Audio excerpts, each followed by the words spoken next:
Hello and welcome to The Lucky Roll, an eclectic channel for eclectic games. And today we're reviewing Anti-Monopoly by University Press Games.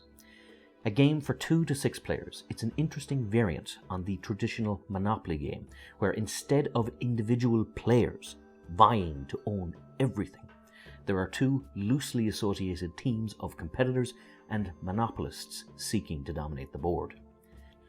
Whilst the basic rules of a Monopoly remain the same, there are 2 distinct sets of specific rules at play in this game of anti-Monopoly.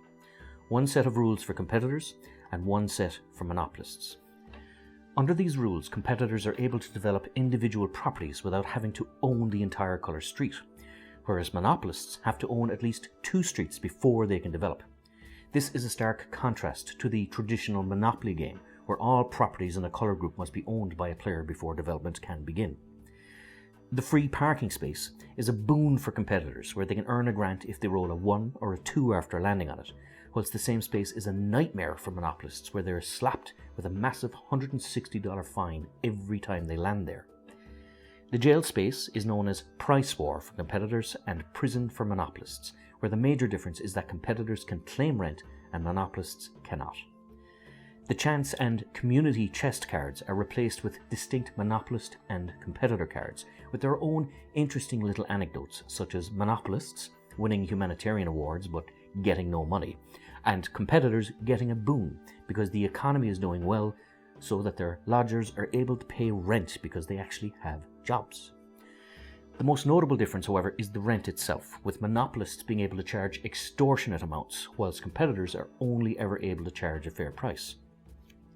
It's this last aspect I feel is the weakest part of the game, as it drags the game out to a painful degree, as competitors are forced to try and stifle monopolists little by little in a death by 1,000 cuts style of gameplay, whereas monopolists, should they survive the initial hour or 2 of the game, can literally bankrupt competitors in a couple of unlucky turns towards the end of the game. The game is interesting at the start, as the landscape is drawn up by players collecting properties, but it stagnates for quite a bit in the middle, as a status quo is developed by players, where the game could swing towards competitors or individual monopolists, depending on the roll of the die and whether monopolists are successful in developing properties. The overall strategy for monopolists is endurance, whereas for competitors, it's patience. I found it more fun to play as a monopolist, as the rewards for your hard work are harder earned and more difficult to realise than as a competitor who can start development straight away for middling rewards despite all the investment in the properties. I also missed the horse trading in the game. Despite technically having only one winner, Anti-Monopoly is still a semi-team game where monopolists will side with monopolists and competitors will side with competitors. So instead of getting the best deal or exerting maximum leverage per se on specific properties, people will side with their faction, so to speak, and assist each other over their rivals. The lesson in this, however, by Ralph Ansbach is not lost to me, but it does take some of the fun out of the original game for me. Monopoly was a game I played and enjoyed an awful lot as a child, so despite it being a popular game to dismiss by board gamers in general, it's one I do tend to enjoy.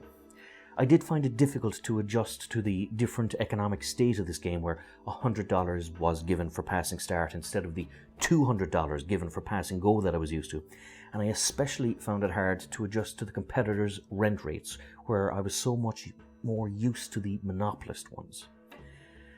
As to whether I'd recommend this game, I'm honestly not sure. The game was great value at €30, and I did have a fun few games with my friends, but it's not a game that I'd really want to play again, as I'm too used to the classic Monopoly rules and games. The game does drag out, and on more than one occasion we ended up abandoning the game, as it became obvious that the game was going to swing in favour of one monopolist in particular. For someone who's an avid Monopoly collector enthusiast, I would most certainly recommend it, but for casual players, I think they'll probably pine for the classic. Playing Anti-Monopoly led to some great conversations about the game, and economics, and politics in general, and the distinct rule sets for both set of players took the sting of hurt feelings out of the game, as players aren't prevented from development as much as they are in classic Monopoly. But Monopoly without the sting, I think, is boring, and that, unfortunately, is a word I cannot help but associate sometimes with this variant of the game. I missed the rush of finally having a complete set of properties so I could develop, and the reward for fleecing your rivals is not the same in this game as it is in the classic. It's always more fun to play the bad guys. So until next time, this is Sean from The Lucky Roll. If you enjoyed this video, please like, subscribe, all that good YouTube stuff.